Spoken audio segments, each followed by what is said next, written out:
Janet, explain this to me right away. What's wrong with this mess in the kitchen? What's with the kitchen? I don't understand what you're talking about. Just tell me what happened. I can't believe it. Now you're officially a member of the family, so you don't have to do anything, right? How could you be such a lazy creature to ignore the stupid mess in the sink? I told you to do it yesterday, but you haven't completed it by now. Having you in this house is such a burden. Oh my gosh. How dare you talk to me with that voice? Stop it. Don't you know you're being rude? I'm your sister-in-law. So what? It makes absolutely no sense. Haha. It's funny for you to think that way. To me, you're nothing but a useless moron. You're so lazy that you can't even wash the dishes. I'm busy with my work right now. I can't come home before 6 p.m. this afternoon. So could you just lend me a hand and deal with that? I know you can, right? Holy crap. You're the most despicable woman I've met in my whole life. How could you ask me that question? You think that your stupid work can be a perfect excuse for your laziness? Oh no, I'll never do anything for you. Just do it yourself before I tell this to Mom. She's punishing you hard for this. Ugh, I can't understand why you could be here. You're not worth it. Why am I here? I married your brother, Barry. I didn't have a problem with living with your father and taking care of him. My grandfather was in the military too. I know how veterans sometimes have a rough time back in civilian life. Barry told me how tough it was when your mother passed away, and I don't mind helping out around the house. I didn't even mind the fact that you were still living at home. The house is big enough for everyone to have a little space of their own. But I'm not here to do everything, so you don't have to lift a finger. You just don't get it, do you? Shall I spell it out for you? As long as you're under our roof, you are expected to do as you're told. We have allowed you to live here out of the goodness of our hearts. You seem to have forgotten that you are freeloading on the backs of our kindness. It would do you well to try and remember that we've been very good to you. So don't forget to keep up your end of the bargain. What are you on about? Do you think this is some kind of twisted fairy tale? My brother feeds you and clothes you, right? Most people would be grateful and try to do their best for the family that had taken them in. You, on the other hand, seem to have a cheeky answer for everything and a complaint to go along with it. Know your place, Janet. I didn't get married to become this family's housemaid. I married Barry knowing that his mother had passed away and that his father needed special care because of his wounds. I most certainly didn't expect to be treated like Cinderella by some wicked stepsister. I don't care what you expected. This is my house, and you will abide by my rules while you're here. I should make you pay for my medical bills. All the stress you've caused me since you've moved in here is taking a horrible toll on my well-being. What? You do realize that if I even did consider giving you money, you'd be extorting your brother and not me, right? You've made me lose great wads of hair, and I had to buy a special Himalayan growth serum. I've also had to increase my time at the spa each week.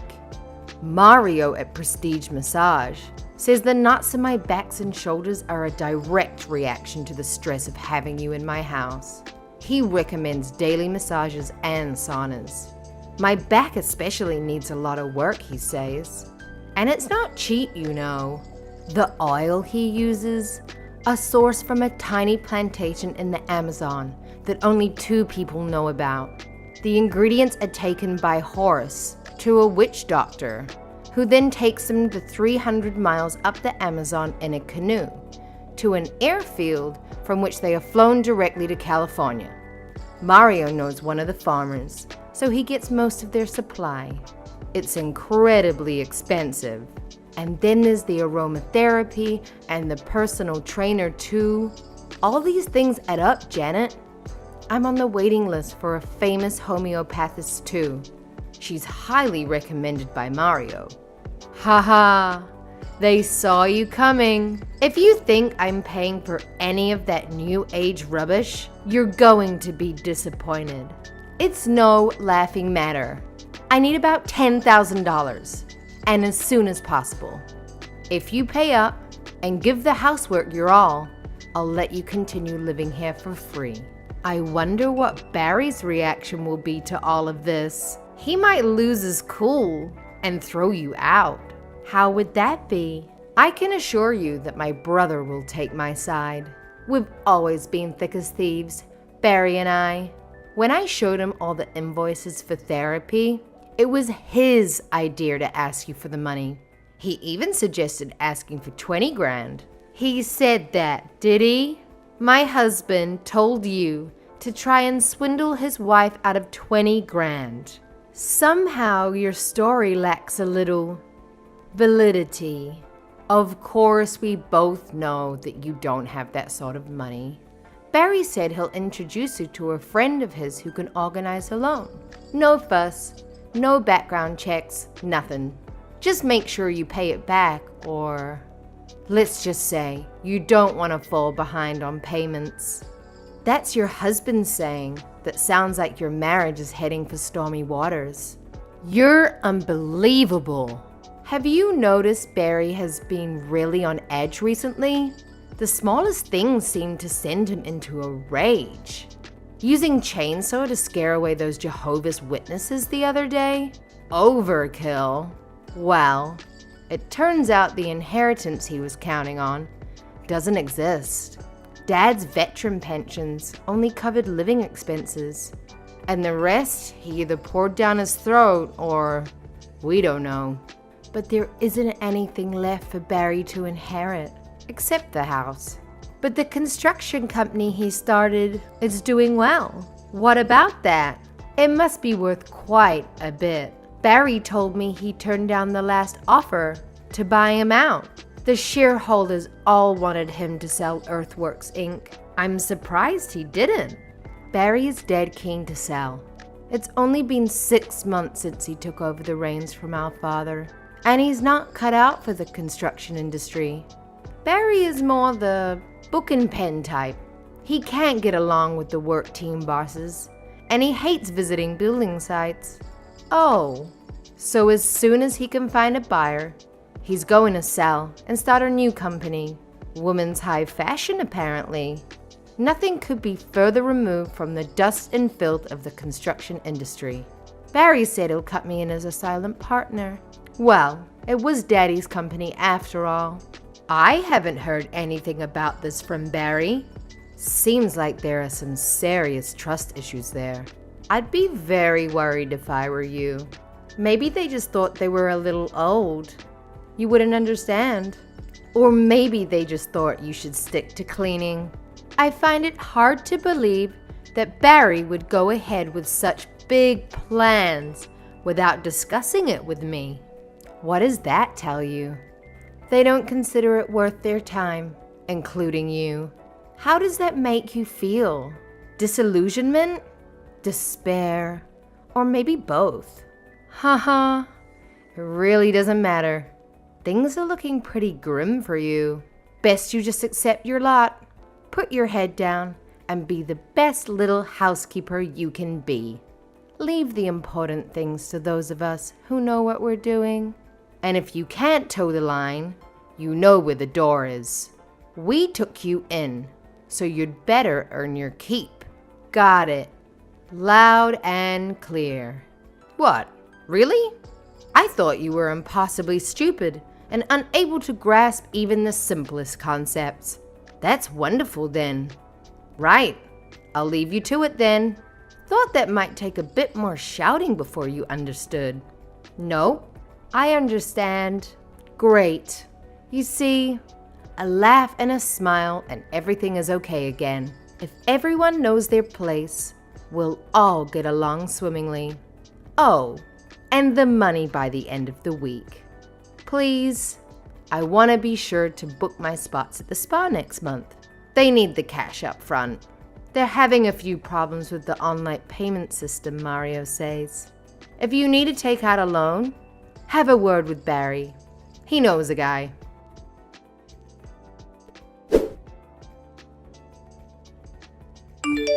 Hey, Janet, what's happening with the cash?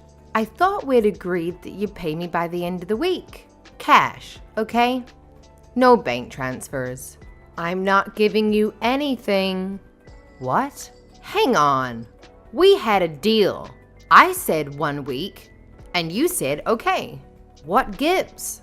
Don't try to weasel your way out of it now. Quit messing around, would you? I need that money today. You're the one who's messing around, trying to force your brother's wife into paying you? For what? Some figment of your imagination? You aren't getting a cent. Wow, you've got a nasty way of talking back to people, haven't you? Since when do you give the orders around here? I made it perfectly clear where you stood in this family. At the bottom. If you can't be quiet and get on with your chores, then you'll soon find yourself divorced and kicked out. I got divorced yesterday. What are you talking about? Have you been drinking? You can't just get divorced. These things take time, money, and a lot of back and forth with lawyers. You're obviously in a very unstable mental state at the moment. Shall I call Mario and see if he can fit you in today? He's not cheap, oh heavens no. But he will help you relax and maybe return to your normal state of mind. A while ago, I had a big fight with Barry. We managed to sort it out, obviously, and things went back to normal. Well, not normal. But they went back to the situation we were in now. The fight lasted a few days, and during the most heated moment, Barry threw divorce papers at me. He had already signed them. He was in such a rage. I wonder if that was the end of our marriage right there and then. He finally calmed down, and I think he forgot all about the papers. But I didn't. I kept them. I don't know why, but I just thought they might come in handy one day. So when you started trying to extort ridiculous amounts of money out of me, I signed those papers and took them to City Hall. I knew it would cause all kind of problems, and Barry would probably try and stop me. So I did it yesterday when he was out of town. That's another thing. His business trips. He calls them that. But I know he's just off having fun on the company's dime.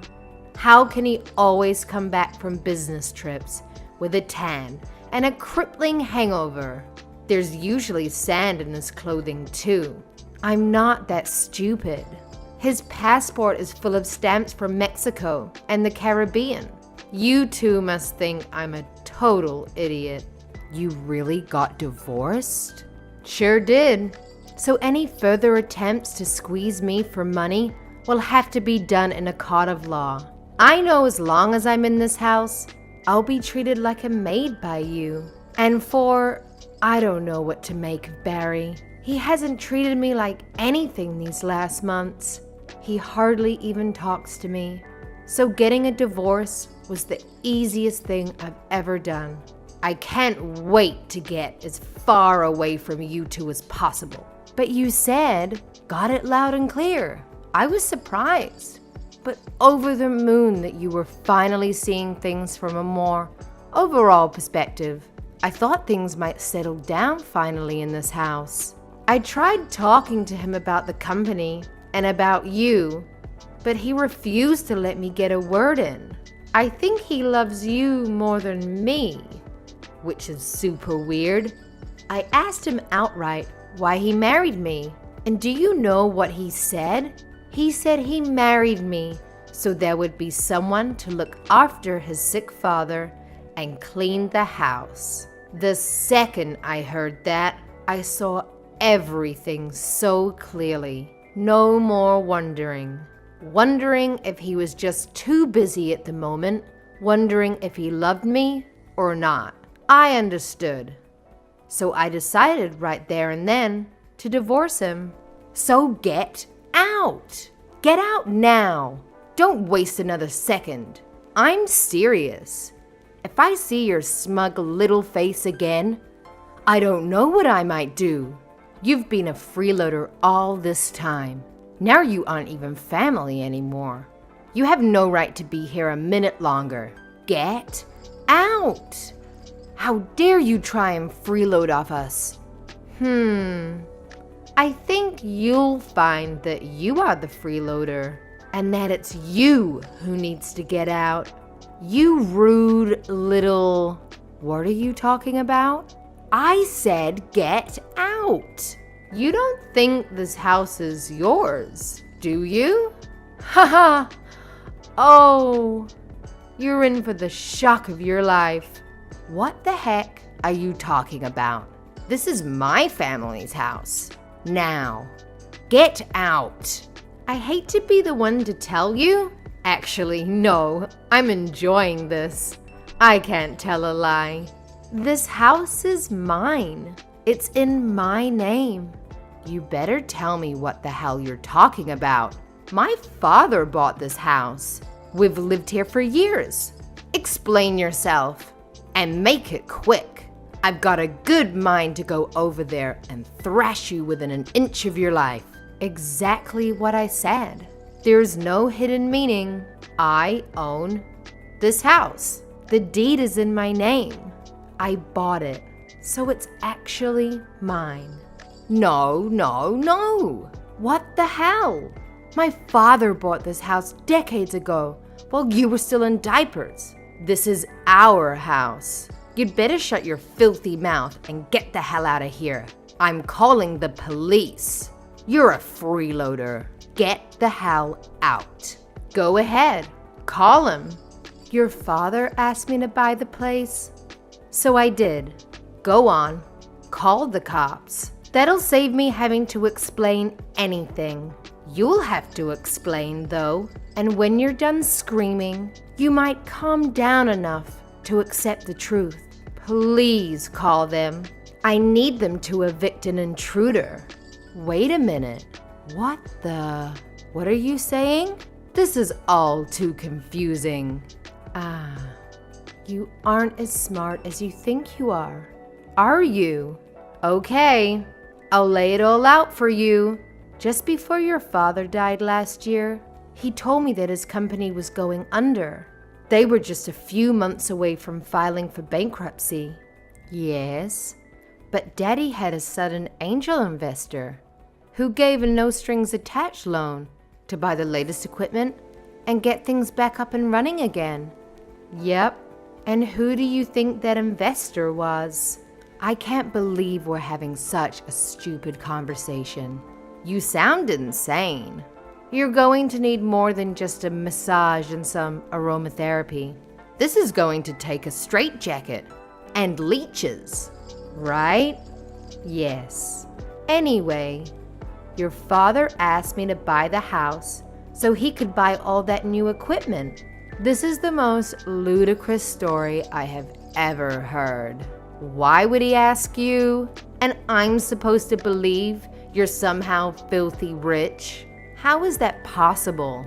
If you must know, I took out what my parents left me and put most of it into a little company I thought would do well. It did so well, in fact, that I never had to work again. It gave me the financial independence to invest in more and more companies I thought had potential. The dividends alone are enough to live on, but I seem to have a knack for spotting potential 10-baggers, and I thought you were a simpleton. So you're some kind of a genius investor. More luck than genius.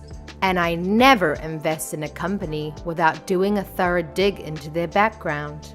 But yeah, that's where the money comes from. I don't want the extra attention, so I never flash my money around. Then when I saw your father's company circling the drain, I offered to help. So you bought the house? Why?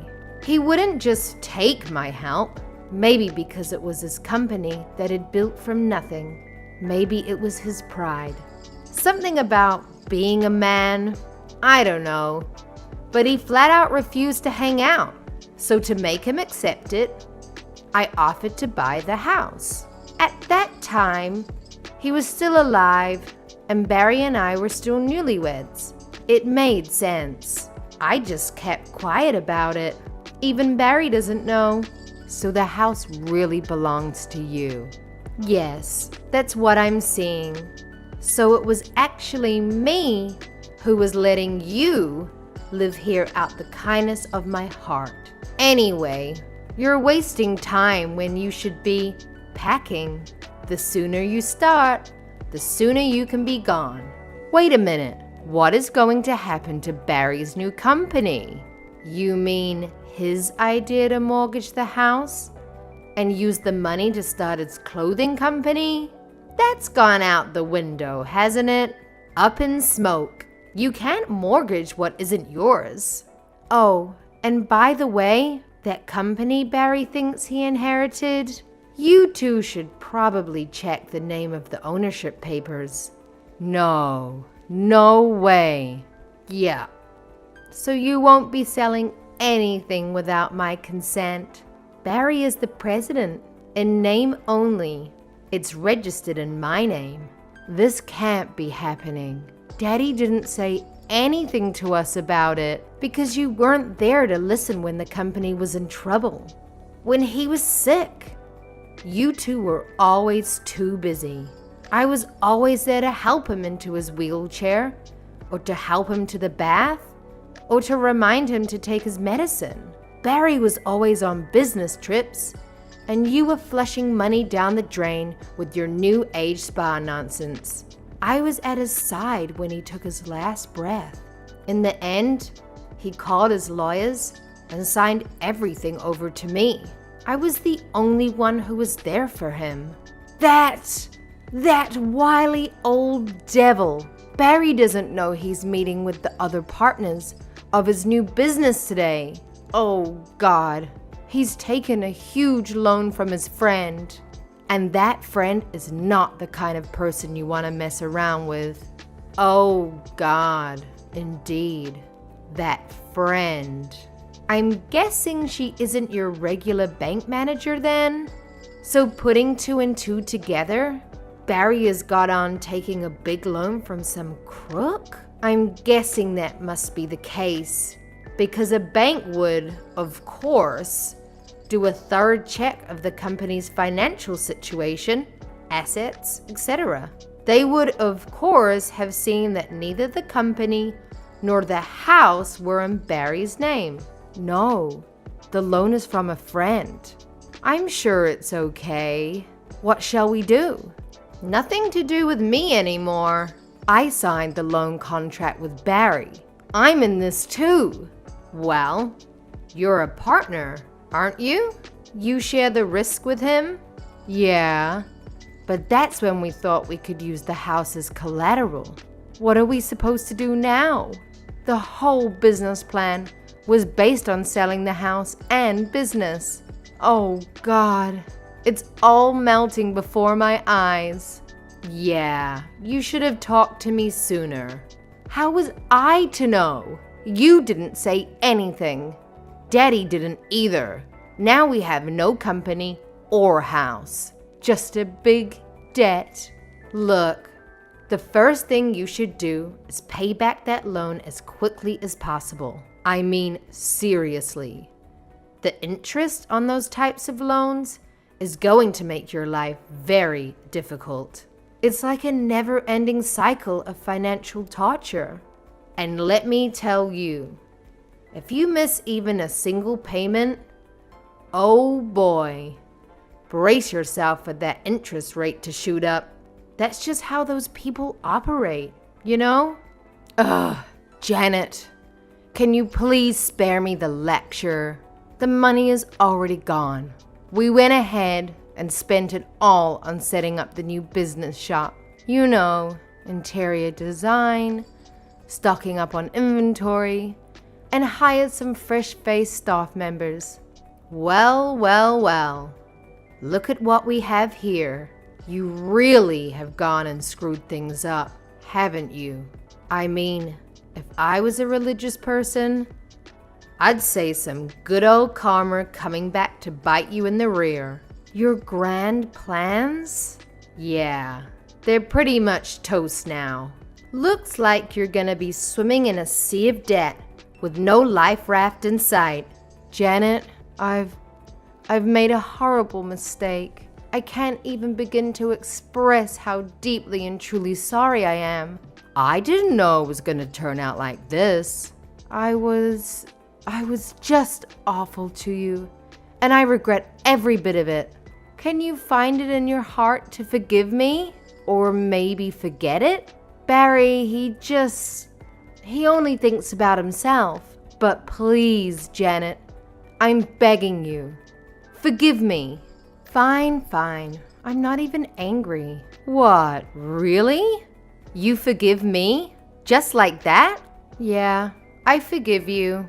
I mean, life's too short to hold grudges, right? But here's the deal, Derry.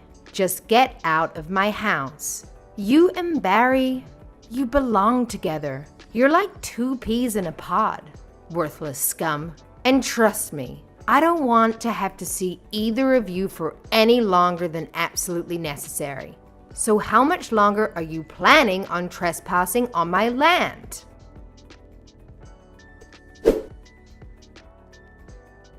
Once they realized they couldn't keep living in the city, the story takes place.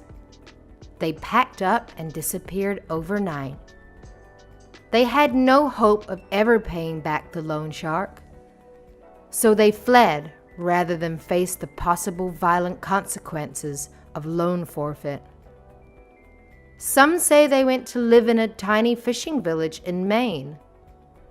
Others say New Brunswick or even up into Canada. Wherever they end up, they will be living under an alias to avoid suspicion. From time to time, I get a letter begging for forgiveness and, of course, to help pay the loan shark. The letters are always posted from a different place, always along the US-Canada border. Maybe they're always on the move. It's a vast and wonderful country full of hundreds of little towns to disappear into. But I've stopped reading the letters, and now I just throw them straight into the trash. I did get a visit from Barry's loan shark friend once. He and his thugs tried to get me to pay the loan back. A little digging showed they weren't connected to any real mob or cartel. The ringleader was just a punk Barry went to high school with. He didn't have any real power in the city. I mentioned it to a few of the boys in my construction company, and, well, let's just say one day that creep had an office, and the next he was a pile of ashes. Of course, I'll never let them hear about this. As far as I'm concerned, they can spend the rest of their lives on the run. As for the company I bought from Barry's father, I was worried I wouldn't be cut out for the harsh reality of running a construction enterprise. It turns out I'm actually pretty good.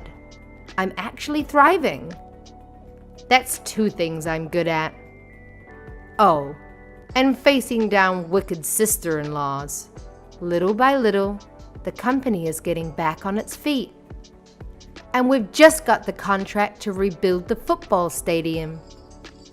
I hope Barry's father is up there, looking down on me and smiling. I hope he's glad he had me to rely on.